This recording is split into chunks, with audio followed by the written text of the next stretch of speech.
யாழில் ஜனாதிபதி பங்கு பற்றி ஒரு நிகழ்வுக்கு செலவு மட்டும் 1,10 லட்சம், மண்டப ஒழுங்கு 51 லட்சம், உணவுக்காக 31 லட்சம், போக்குவரத்து 23 லட்சம். அமரகீர்த்தி அத்துக்குருள கொலை வழக்கு பொது மன்னிப்பு வழங்குமாறு ஜனாதிபதியிடம் வேண்டுகோள். தரமற்ற நிலக்கரி சர்ச்சை, 6 கப்பல்களுக்கு விதிக்கப்பட்டது அபராதம். அருங்காட்சியகமாக தலைவர் பிரபாகரனின் வீடு, நடக்க உள்ள மாற்றங்கள். தமிழ் புலம்பெயர் அமைப்புகளின் இடைத்தரகராக பிரதமர் சாடும் முன்னாள் எம்பி. லண்டனில் நாமலுக்கு விழுந்த அடி, வாய் திறக்கும் அனுர தரப்பு.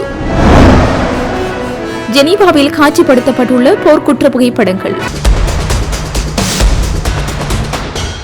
யாழ் கொக்குவில் தொழில்நுட்ப கல்லூரியில் தைப்பொங்கலுக்கு மறுநாள் ஜனாதிபதி அனுரகுமார திசாநாயக்க கலந்து கொண்ட ஒரு நிகழ்வுக்கான செலவாக 1,10,79,075 ரூபாய் 50% செலவு காட்டப்பட்டுள்ளது. கடந்த மாதம் தைப்பொங்கல் தினத்தில் வடமாகாணத்திற்கு விஜயம் செய்த ஜனாதிபதி அனுரகுமார திசாநாயக்க மன்னாரில் காற்றாலை மின்சாரத்தை ஆரம்பித்து வைத்த நிலையில் அன்று மாலை வேலணையில் இடம்பெற்ற பொங்கல் நிகழ்விலும் கலந்து கொண்டார். அன்றைய தினமே மானிப்பாய் மருதடி ஆலயத்தில் இடம்பெற்ற பொங்கல் நிகழ்விலும் கலந்து கொண்டிருந்தார். மறுநாள் யாழ் கொக்கு தொழில்நுட்ப கல்லூரி மைதானத்தில் முழு நாடுமே ஒன்றாக தேசிய போதைப்பொருள் ஒழிப்பு வேலை திட்டத்தை ஆரம்பித்து வைத்தார். குறித்த நிகழ்வுக்கான நிதியை பொதுமக்கள் பாதுகாப்பு அமைச்சு பொறுப்படுத்த நிலையில் யாழ் மாவட்ட செயலகமும் இணைந்து பெருமெடுப்பில் குறித்த நிகழ்வு இடம்பெற்றது. குறித்த நிகழ்வுக்காக மண்டப ஒழுங்கமைப்பு சுமார் 52,37,000 ரூபாவும், சிற்றுண்டி உபசரணைக்காக சுமார் 31,13,000 ரூபாவும் செலவு செய்யப்பட்டுள்ளது. நிகழ்வில் பங்கு பற்றிய பொதுமக்களை ஏற்றி இறக்குவதற்காக இலங்கை போக்குவரத்து சபைக்கு சுமார் 23,43,000 ரூபாவும், நிகழ்வில் காட்சிப்படுத்தப்பட்ட பதாதைகளுக்காக சுமார் 51,700 ரூபாவாக செலவு காட்டப்பட்டுள்ளது. வரவேற்பு செலவினமாக 23,375 ரூபாவும், குடிநீர் மற்றும் மலசல கூடத்திற்காக சுமார் 36,000 ரூபாவும், முன்னாயத்த வேலைகள் மறுசீரமைப்புக்காக சுமார் 1,18,000 ரூபாவும், ஏனைய செலவுகளுக்காக சுமார் 1,54,000 ரூபாவும் செலவு காட்டப்பட்டுள்ளது. ஆக மொத்தத்தில் யாழில் தைப்பொங்கல் மறுநாள் இடம்பெற்ற ஒரு நிகழ்வுக்கு மாத்திரம் இவ்வாறு பாரியொரு தொகை செலவு செய்யப்பட்டுள்ளமை குறிப்பிடத்தக்கது. ஸ்ரீலங்கா பொதுஜன பெரமுனவின் முன்னாள் நாடாளுமன்ற உறுப்பினர் அமரகீர்த்தி அத்துக்குரள மற்றும் அவரது பாதுகாப்பு உத்தியோகத்தர் படுகொலை செய்யப்பட்ட வழக்கில் மரண தண்டனை விதிக்கப்பட்ட 12 பேரின் உறவினர்கள் ஜனாதிபதி செயலகத்திற்கு முன்னால் கவனஈர்ப்பு போராட்டம் ஒன்றை முன்னெடுத்தனர். இந்த கவனஈர்ப்பு போராட்டம் நேற்று ஜனாதிபதி செயலகத்திற்கு முன்பாக இடம்பெற்றுள்ளது. தமது குடும்பங்களுக்கு இழைக்கப்பட்டுள்ள பாரிய அநீதிகள் குறித்து ஜனாதிபதி தலையிட வேண்டும் என்று வலியுறுத்தி அவர்கள் மனு ஒன்றையும் கையளித்திருந்தனர். போராட்டக்காரர்களில் ஒரு குழுவினர் பின்னர் ஜனாதிபதி செயலகத்தின் சிரேஷ்ட அதிகாரி ஒருவருடன் கலந்துரையாடலில் ஈடுபட அனுமதிக்கப்பட்டனர். நீதிமன்ற தீர்ப்புக்கு எதிராக மேன்முறையீடு செய்ய உள்ளதாகவும் அதேவேளை ஜனாதிபதி பொது மன்னிப்பு வழங்கி இந்த வழக்கை மீண்டும் ஒருமுறை மீளாய்வு செய்ய வேண்டும் என்றும் அவர்கள் கோரிக்கை விடுத்தனர். தண்டனை பெற்றவர்களில் ஒருவரின் மனைவி ஊடகங்களுக்கு கருத்து தெரிவிக்கையில், எனது கணவர் மட்டுமே எங்கள் குடும்பத்தின் ஒரே வருமான ஈட்டுபவர். 5 குழந்தைகள் மற்றும் வயதான உறவினர்களை அவரை கவனித்து வந்தார். அவர் கைது செய்யப்பட்டதிலிருந்து நாங்கள் வாடகை வீட்டில் சொல்லனா துயரங்களுக்கு மத்தியில் வாழ்ந்து வருகின்றோம் என்று கண்ணீருடன் தெரிவித்தார். தண்டனை விதிக்கப்பட்டவர்களில் ஒருவர் தாம் எந்த தவறும் செய்யவில்லை என தொடர்ந்து கூறி வருவதாக அவரது உறவினர் ஒருவர் சுட்டிக்காட்டினார். கடந்த வாரம் இந்த வழக்கில் தீர்ப்பளித்த நீதிமன்றம் முன்னாள் நாடாளுமன்ற உறுப்பினர் அமரகீர்த்தி அத்துக்குரள மற்றும் அவரது மெய்காப்பாளர் கொல்லப்பட்ட சம்பவத்தில் தொடர்புடைய 12 பேருக்கு மரண தண்டனை விதித்திருந்தது. இந்த தீர்ப்பானது நாட்டில் பெரும் பரபரப்பை ஏற்படுத்தியிருந்த நிலையில் தற்போது மனிதாபிமான அடிப்படையில் தமக்கு நீதி வழங்கப்பட வேண்டும் என அவர்களின் குடும்பத்தினர் கோரி வருகின்றனர். தமது அன்புக்குரியவர்களை காப்பாற்றுவதற்காக சட்ட ரீதியாகவும் மனிதாபிமான ரீதியாகவும் போராட்டங்களை தொடரப்போவதாக அவர்கள் இதன்போது தெரிவித்தனர்.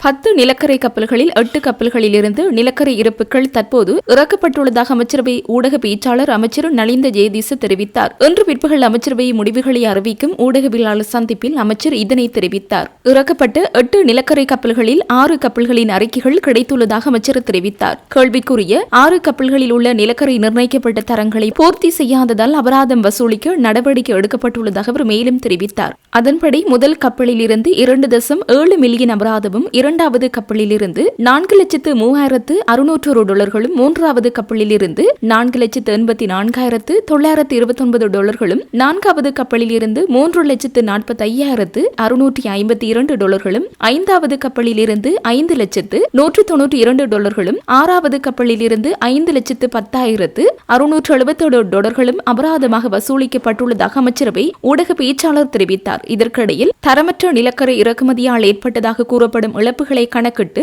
அறிக்கை வெளியிட மொரட்டுவ மற்றும் ஜெயவர்த்தன பல்கலைக்கழகங்களின் விரிவுரையாளர்கள் மற்றும் அமைச்சக அதிகாரிகள் அடங்கிய குழு நியமிக்கப்பட உள்ளதாக தெரிவிக்கப்பட்டுள்ளது.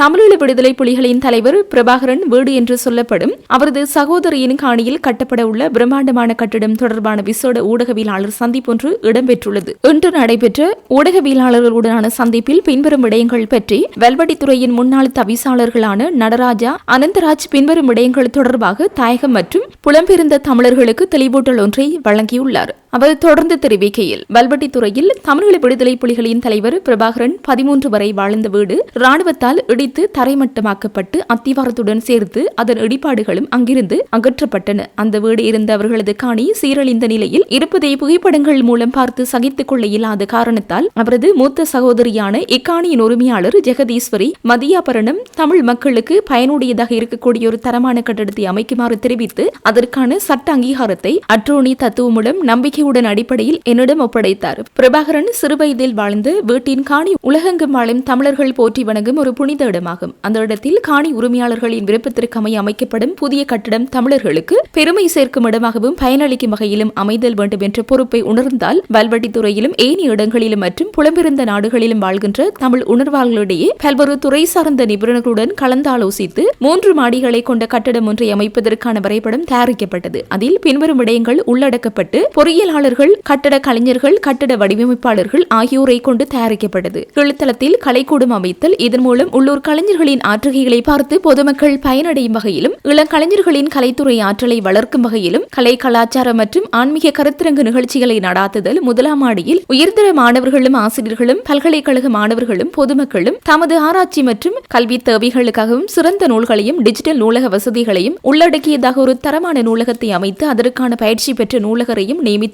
தமிழர்களின் பாரம்பரிய வரலாறுகளை எதிர்கால சந்ததியினர் அறிந்து கொள்ளும் வகையில் 2ஆம் 3ஆம் மாடிகளில் வரலாற்று சம்பவங்களை உள்ளடக்கிய காட்சிக்கூடம் அமைத்தல். காப்போது சாதனர் மற்றும் உயர்தர பொது பரீட்சைகளுக்கு தோற்று மாணவர்களுக்கு பரீட்சை காலம் நெருங்கும் பொழுது பல்கலைக்கழக விரிவுரையாளர்களினதும் தரமான பட்டதாரி ஆசிரியர்களின் சேவைகளை பெற்று இலவச கருத்தரங்குகளை நடாத்துதல். தமிழ் சமூகத்தின் வளரும் இளம் தலைமுறையிடையே சிறந்த ஆளுமையை வளர்க்கும் வகையில் ஆன்மீகம், கல்வி, கலை, பண்பாடு, வரலாற்றை பேணுவதை ஊக்குவித்தல் ஆகிய துறைகளில் ஒரு சமூக கட்டுக்கோப்பான தலைமைத்துவ கட்டமைப்பை உருவாக்குதல். இவ்வளவு விடயங்களும் உள்ளடக்கும் வகையில் நகரசபை கட்டளை சட்டத்தின் விதிமுறைகளுக்கு அமையவும் கட்டட வரைபடம் தயாரிக்கப்பட்டு அதற்கான விண்ணப்ப கட்டணமாக 10,125 ரூபாவை செலுத்தி 13/12/2025 வரை நகரசபையில் உரிய முறையில் கையளிக்கப்பட்டது எனவும் குறிப்பிட்டுள்ளார்.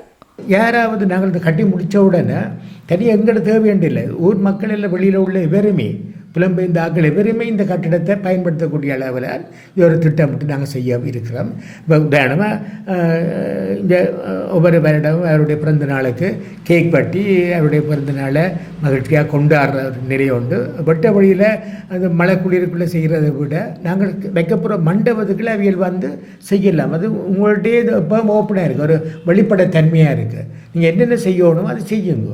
அல்லது இந்த மண் எடுக்க வர்றார்கள், மண் பார்க்க வர்றார்கள், அல்லது வெளிநாட்டில் இந்த சிங்கள மக்களோ தமிழ் மக்களோ யாரும் வந்தால் அது பார்க்குறது கூட அந்த ஒழுங்கையை நாங்கள் செய்கிறோம். முதலாவது மாடியில் அந்த மண்ணை காட்சிப்படுத்த அல்லது மண் சம்பந்தமான ஒரு இதை நாங்கள் வைக்கிறதாகவே நீங்கள் சொல்கிற எந்த பிரச்சாரம் இதில் ஈடுபடாதுன்னுண்டா இந்த ஒரு சொல்லியிருந்தால் லைப்ரரி இங்கே வெள்ளத்துறைக்கு 100 லைப்ரரி இருக்குது, லைப்ரரி கட்ட விடுவாங்க. உண்மையை சொல்ல போனால் வெள்ளத்துறைக்கு லைப்ரரியே இல்லை. புத்தகங்களை அடுக்கி வைக்கிற ஒரு மண்டபம் இருக்கவில்லை, லைப்ரரி ஏண்டு இல்லை. நான் லைப்ரரியின் பொறுப்பாக நான் வடகிழக்கில் இருந்து எனக்கு லைப்ரரி தெரிவாக அது இந்த லைப்ரரியின் நோக்கம் மட்டும் இல்லை, நிறைய விஷயங்கள் உள்ளடக்கியால்தான் நாங்கள் இந்த கட்டிடத்தை கட்டுறோம். அந்த வகையில் இப்போ குழப்பத்தை ஏற்படுத்தி கொண்டு புலம்பெயர்ந்த மக்களுக்கும் உள்ளூர் மக்களுக்கும் இடையிலே ஒரு பிள்ளையான பிரபாண்ட வீட்டை அழிக்க போகிறோம், பிரபாண்ட அடையாளத்தை அழிக்க போகிறோம் என்று சொல்லி ஒரு பொய்யான பிரச்சாரத்தை செய்கிறதை விட அவரை வீடு இருந்தால் தானே வீடை அழிக்க போகிறோம். அப்போ எதுவுமே இல்லாத இடத்துல நாங்கள் ஒரு நினைவாக நாங்கள் ஒன்றை செய்து கொண்டு கேட்க அதுக்கு தடையாக இருக்கக்கூடாதுன்றக தான் எங்கள் தாயகத்தில் வாழ்கிற மக்களுக்கும் புலம்பெயர்ந்து வாழ்கிற மக்களுக்கும் நாங்கள் ஒரு அறிக்கையை ஒன்று தயாரிச்சிருக்கிறோம். இந்த அறிக்கையை நீங்கள் பார்த்து நீங்கள் இந்த நேரம் எங்களோட கதைக்கலாம், எங்களோட சந்தேகங்களை கேட்கலாம். அதுக்கு முன் நாங்கள் சின்ன ஒரு ஒன்று நான் காட்டியிருக்கிறேன். அவங்களுக்கு நாங்கள் விரைவில் இதனுடைய இதை காட்டியிருக்கிறார்கள். இதை நாங்கள் தயாரித்த ஆரம்ப படம். இந்த படத்தில் கீழ் தரையில் ஆடிட்டோரியம் இருக்குது, மேலே 4வது மாடியில் நூலகம், ஸ்டடி ஹால், படிப்பு மண்டபம் என்று இருக்குது. அதுக்கு 2ஆம் 3ஆம் மாடியில் காட்டப்படையில் அதில் வந்து எங்களுடைய வரலாற்று ஆவணங்கள் காப்பகம் காட்சிப்படுத்தி இருக்கிறோம். படங்கள், புகைப்படங்கள், கோவில்கள். இப்போ இதில் வந்து இந்த முகப்பு தோற்றம் வந்து நான் இது ஒரு ஒஃபிஷியலாக உத்தியோகபூர்வமாக இல்லாவிட்டாலும் கூட நாங்கள் உங்களோட மனதில் உள்ள சந்தேகத்தை நீக்கிறதுக்காக நாங்கள் இதை காட்சிப்படுத்துகிறோம். இதுதான் எங்களுடைய முகப்பு தோற்றம். இதில் திருவள்ளுவர் சிலை மட்டும் வராது. மற்றது நாங்கள் இதில் முன்னுக்கு வர்றதில் அந்த வீட்டு இந்த மண் காட்சிப்படுத்தி இருக்கிறோம். எது எங்களுக்கு எதிராக சொல்லப்படுதோ அவையெல்லாம் சரியான முறையில் செய்யப்பட்டு கொண்டிருக்கு.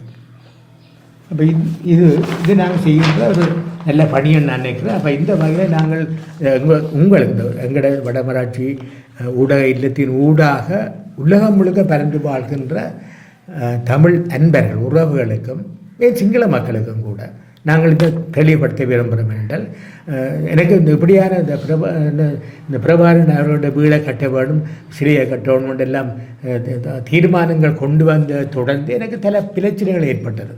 புலனாய்வு துறையினரால் நான் விசாரிக்கப்பட்ட 2 தடவைகள் மாறி மாறி என்ன விசாரிக்கப்பட்டது. அப்போ இதோட பாராளுமன்றத்தில் கதைக்கப்பட்டிருக்கு. அமைச்சர் சொல்லியிருக்கிறார் தாங்கள் இதை கண்காணிக்கிறோம் என்று. எதிர்கட்சி உறுப்பினர் சொல்லியிருக்கிறார் பிரபாகரன் வீடை கட்டுறதுக்கு அரசாங்கம் காசு கொடுக்க போதாண்டு.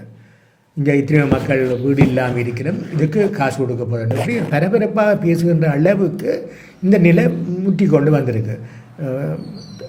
இந்தியாவில் இருக்கிற டைம்ஸ் ஆஃப் இந்தியா ஜேர்னலிஸ்ட் எனக்கு அண்மையில் கோல் தந்தார்.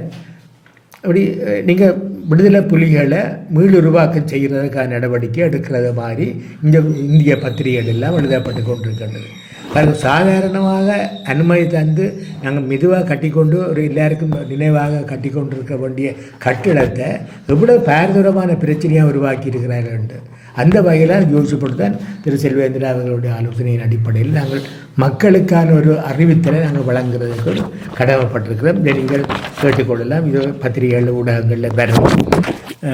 இதுக்கு நாங்கள் வச்ச பேர் வந்து தமிழர் வரலாற்று மையம் என்று.